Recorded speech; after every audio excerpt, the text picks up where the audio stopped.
Hello, I'm Caroline, Stonehenge Osteopath. I'm just setting up for my exercise session. Bear with me.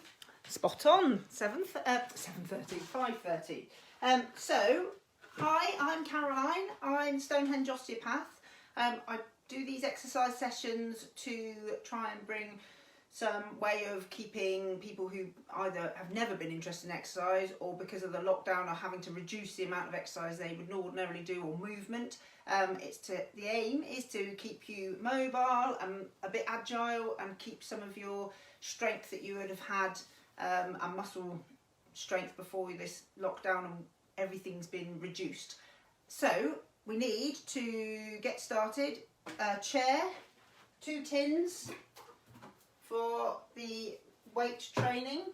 If you have dumbbells, excellent, and if you like a bit of a challenge, then get them out. I'm going to do the exercises.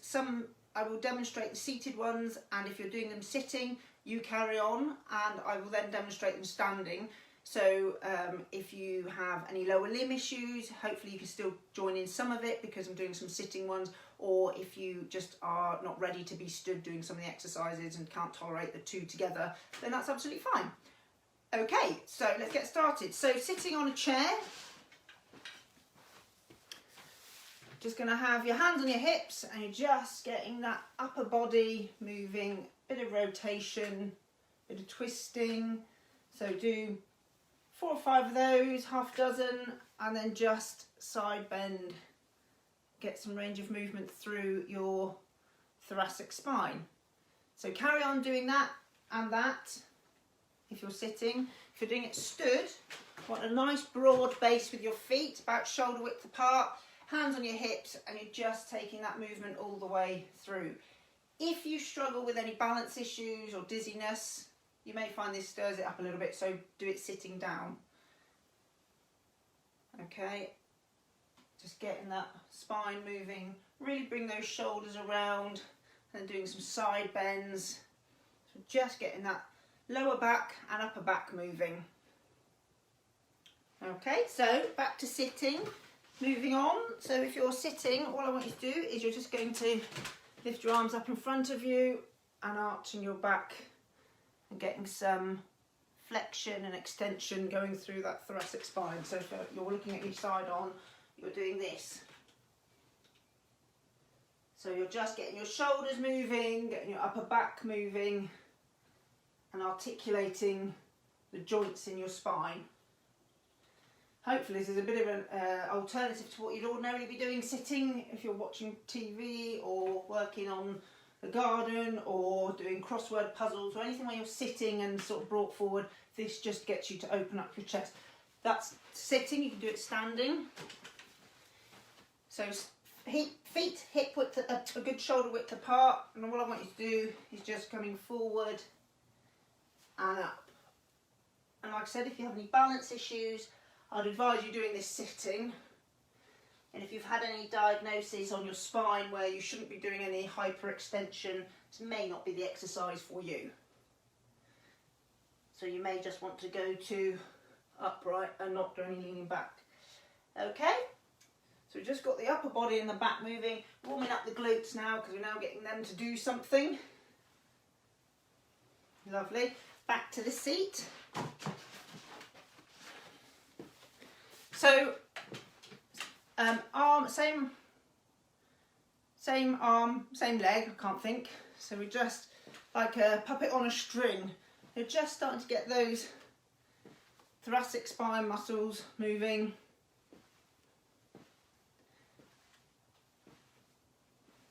And then change hands, so you're doing opposite hand to opposite knee, so now you're starting to have to think a little bit about what you're doing. So again, you're getting your torso working and the back of the shoulder. So that's sitting.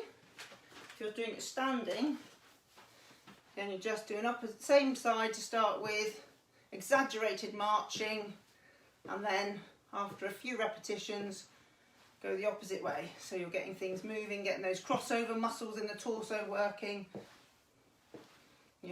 Your heart rate should be increasing ever so slightly, so you have to breathe a little bit harder. So if your range of movement is limited, please don't worry. If this is the marching you're doing, you can keep going. You're still Doing better than those that are sat down on the sofa still. Lovely. So heart rate should be up a little bit, should feel a bit warmer, joints all lubricated. So next exercise, we're going to move on to strengthening. So we've done a bit of mobility, got things moving. We're going to do sit to stands. So if you're comfortable doing these are great exercises for buttock and thigh muscles.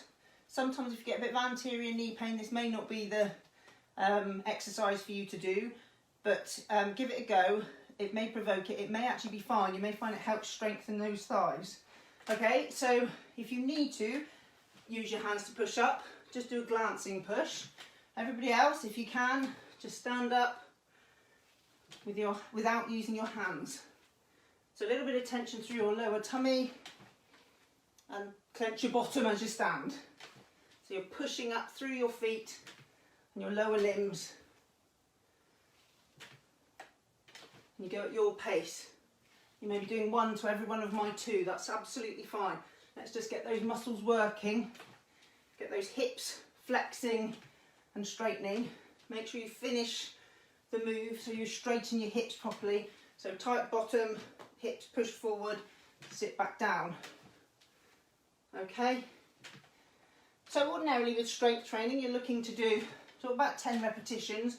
You might do 2 sets, you might do them as a circuit, so you go all the way through, do 1 set of 10 and then do the same again. Or you may just do them 10, have a break and carry on. However, these exercises you may find you need a bit of endurance for.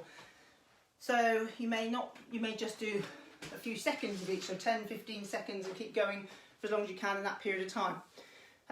So chair. Hello James. Using a chair, we're going to work on the lateral side of your bottom, a bit down the side of the thigh. These are very good for hikers, runners, walkers, because it just strengthens and gives you a bit more power through your pelvis. So standing nice and tall, a little bit of tension through your lower tummy. Have your hand resting on the back of the chair to bring your leg out to the side. But you'll bring it behind you ever so slightly. So we're going to aim for 10, 3, 4, 5, 6, 7, 8, 9, 10, and then we're going to change sides. So make sure you've got a nice, stable, strong stance on your supporting leg.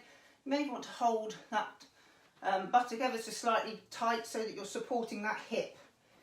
Then you're going to take your leg out to the side and back, slightly backwards, so we're going off at an angle. A little bit of tension through your lower tummy.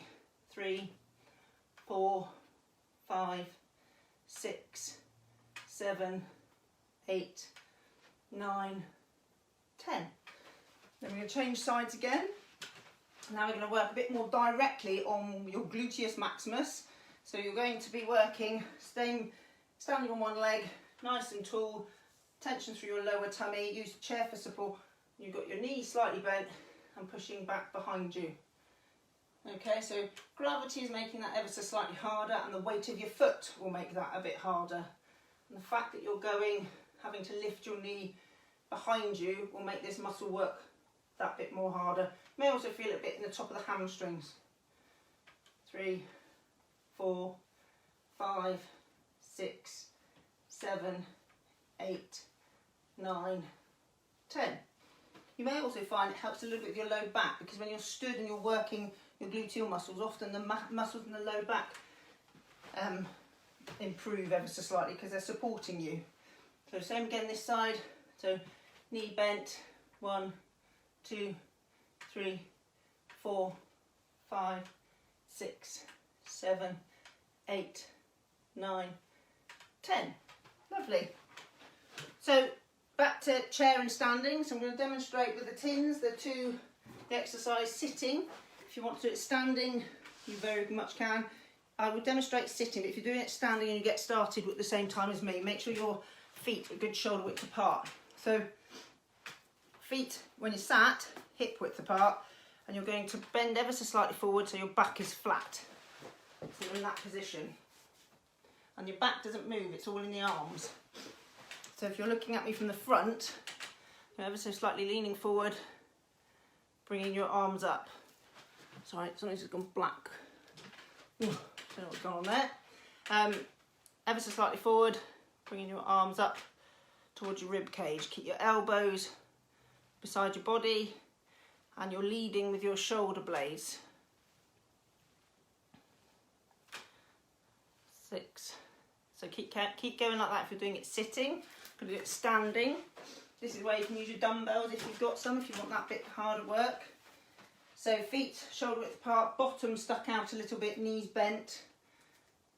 You're just bringing your elbows, your cans up to your rib cage, or your weights up to your rib cage. 4, 5, 6, 7, 8, 9, 10. Lovely. So back to the chair.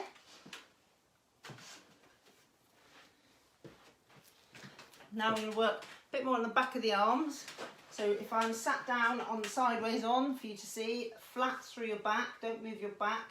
Your arms are just going to straighten out behind you. Okay, so your upper arms are not moving.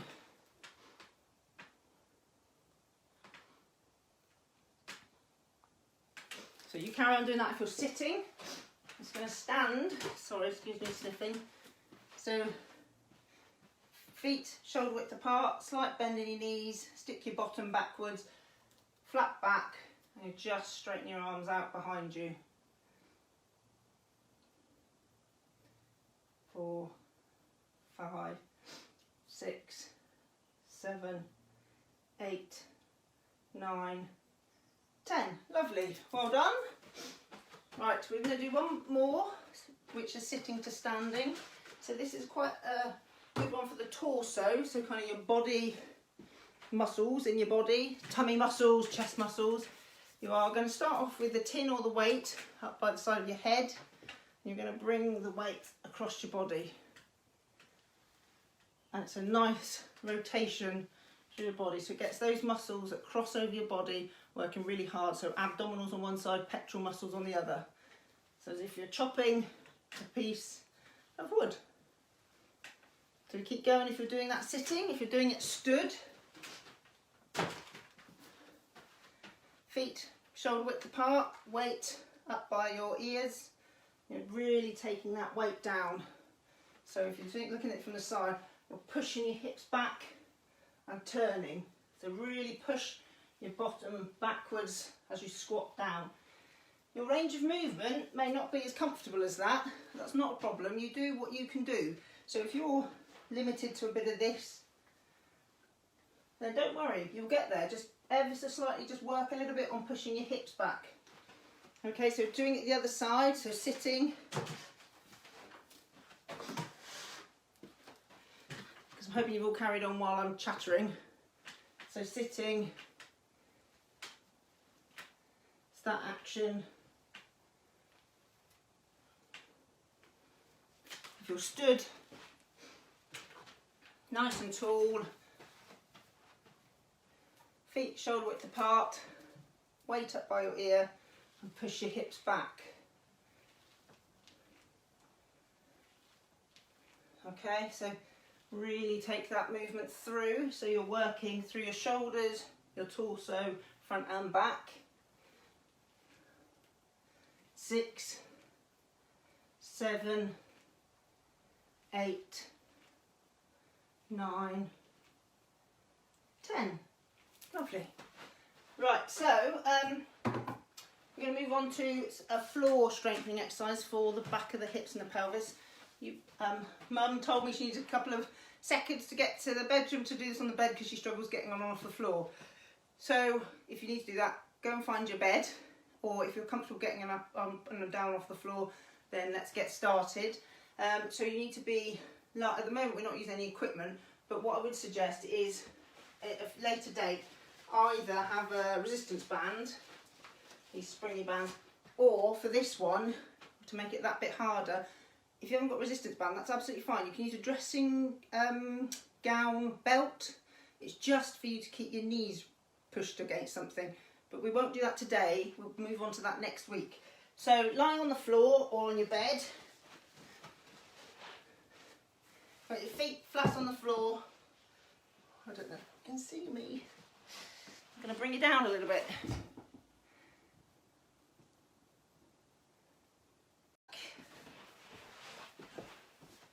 Better.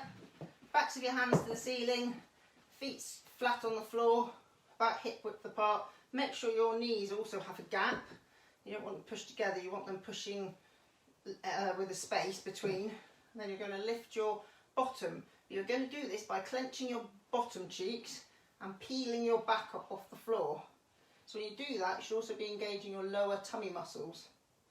It may be you can only do it for a second or two. That's fine. It's about doing a good quality bridge so that you're really engaging your buttock muscles and your lower tummy muscles rather than doing 10 or 15 of these. It's about taking your time and doing them well. You may find in the early days of doing a bridge, so clench your bottom, peel your back up to lower, abs tight. If you can manage, breathe before you relax. You may find in the early days you use your hamstrings, the back of your thighs quite a bit, and that gives you a bit of cramp. So people often find these helpful if they get a bit of hip pain, can help with low back pain, and also maybe even if you've got osteoarthritic knees and you get some knee pain, strengthening all these muscles around your pelvis and your thighs will help support that knee joint, but also put you in good stead if you are having some sort of operation or intervention in the coming weeks or months. The fitter and stronger you are, the better the outcome is of those operations. Even if you're just having the steroid injection, the fitter you are beforehand, the more you'll make out of the injection if it helps you. Okay, so just a pause and then relax back down. So moving, that's a nice break to move on to stretching. So we're going to move on to sticking one leg out straight. So I've stuck my left leg out.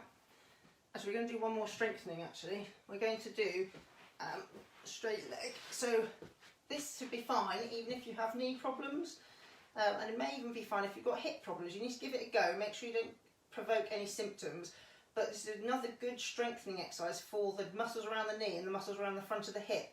So have one knee bent, brace your lower tummy, so tighten your abs and just do a straight leg raise. So you're lifting your straight leg as high as you comfortably can. Now some people, it might be they lift it up and drop it back down. Just try and control the drop back down. Okay, so we're doing 10, so I've done 4, 5, 6, so tummies, 7, 8, 9, 10, and then change legs. So bend, I'm going to bend my right leg and straighten my left. So lower tummy braced, lifting your leg straight. Just control the movement back down as well if you can. 4, 5, 6, 7, 8, 9, 10. Lovely. Now I feel like you can move on to stretching.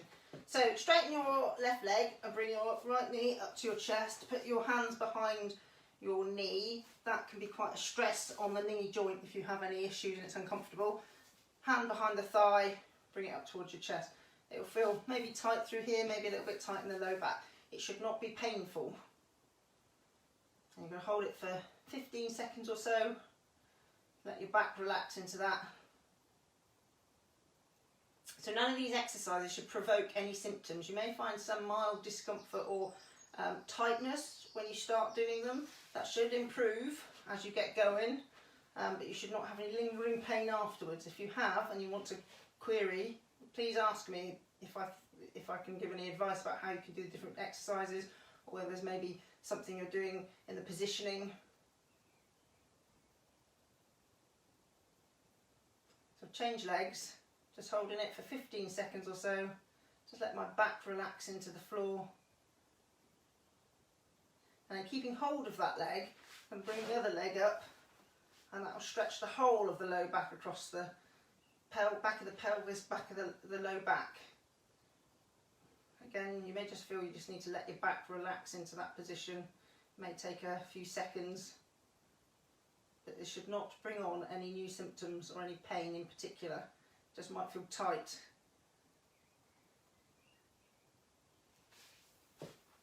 Okay, so I'm going to come to sitting. I'm going to do a sitting stretch for your gluteal muscles. So get your back, your chair, or sit on the edge of the bed. Right, depending on whether you can do rotation through the knee, there's two ways of doing this. You can either put your leg on your opposite knee and hug your knee to your shoulder and turn into it. That'll give you a stretch through there. But some people don't like that on the knee. So what you can do is just get that leg out of the way and hug the knee over to your chest, the opposite side. So you've got a bit of rotation going through your hips. So change sides. If you're okay with the rotation through the knee, you're turning into it, bit of a stretch there. If you don't like the rotation in the knee, just bring it up and turn into it. It will just be a gentler stretch, but it will give you a little bit of a stretch out of that gluteal muscle. Okay, so as we've worked on upper body, I'm also going to get you to stretch your chest out. So standing nice and tall, put your hands on the back of your pelvis, bring your elbows towards each other, so you're moving them together like that. So you'll get a bit of a stretch across the front of the chest. Also opens you out through your ribs and stretches out, gets you to stand nice and tall. Okay, lastly we're going to do a bit of balance. So as I've said before, if you can do feet together, standing tall, and hands across your chest, and that doesn't cause you any issues, you're not kind of swaying around and falling around, then you can try the one-legged. If you're struggling with that, try it, but with something against you. Make sure you're safe, so either that somebody else is around or that you've got your kitchen worktop next to you, so you're not going to fall and push over anything. So if you are beyond this, standing on one leg, just simply stand on one leg. You can have the chair there just to have a light support. Just lift your other leg up. So I'm lifting my left leg and stood on my right. Make sure your hips are level, so you're not doing this yet. We'll move on to that. But you're working the muscles across the pelvis and really working the gluteal muscles and the deep hip muscles to keep you in that position. So some people actually find that quite uncomfortable to start with, and change sides. So level pelvis, that's really working all those hip muscles, which is very useful when you walk, because you have to be able to comfortably balance and bear your weight through your supporting leg. Okay, so now we're going to make it a little bit more difficult. So aim for being able to stand on one leg for, you're initially aiming for 2, 3, 4 seconds, 5 seconds, but build that up gradually.